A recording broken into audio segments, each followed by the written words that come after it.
On place une lampe au cadmium contre la fente du collimateur. Le prisme étant posé sur le plateau, les réglages initiaux ayant été effectués, on recherche les raies d'émission à l'œil nu d'un côté de l'axe du collimateur, puis leur minimum de déviation.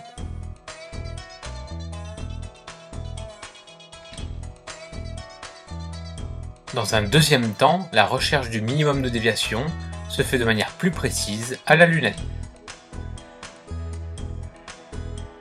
On peut alors bloquer la lunette, pointer une raie et effectuer une mesure.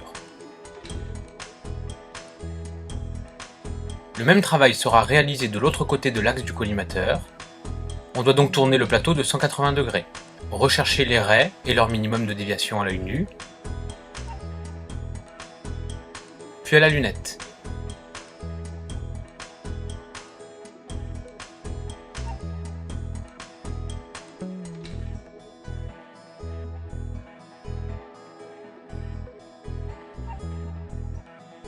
On peut alors effectuer une deuxième mesure sur une des raies choisies. L'obtention de deux mesures de part et d'autre de l'axe du collimateur permet de mesurer 2 fois la déviation minimale pour chaque raie et donc améliore la précision. Attention, dans le viseur de la lunette, les angles sont lus en degrés et minutes. Il faudra convertir les minutes d'angle en centièmes de degré. A l'aide des différentes raies du cadmium, on peut tracer une courbe d'étalonnage, déviation minimale en fonction de la longueur d'onde lambda.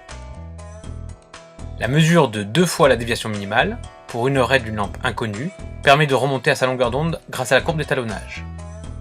Une raie ayant pour déviation minimale 38,77 degrés a une longueur d'onde de 570,9 nanomètres.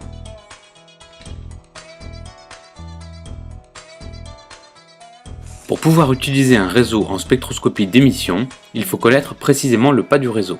Voici comment procéder. On place une lampe au cadmium contre la fente du collimateur.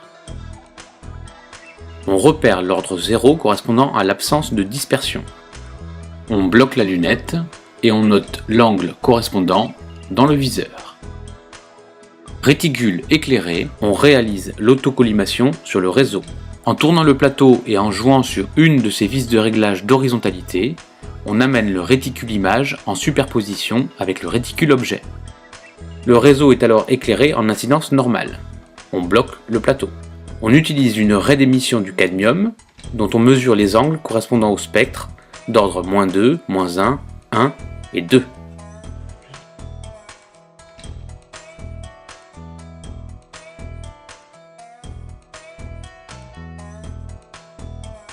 Une régression linéaire, sinus de la déviation en fonction de l'ordre P du réseau, permet d'accéder au pas du réseau lorsque l'on connaît la longueur d'onde de la raie choisie.